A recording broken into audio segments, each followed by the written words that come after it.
silent give up. Ito yung pagsuko ng dahan-dahan.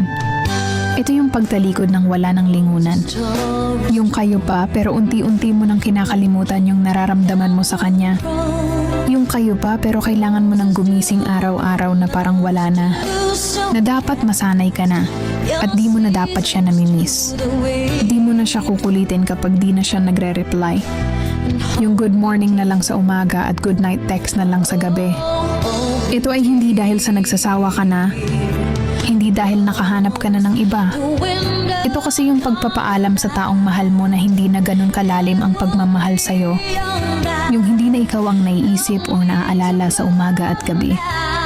Yung hinihintay ka na lang niya na mapagod ka para maging dahilan upang iwanan mo na siya. Yung taong mahal mo na kahit kayo pa, pinapangiti na ng iba. Yung naiinis na siya kapag may mood swing ka. Yung long text messages na halos shortcut na lang.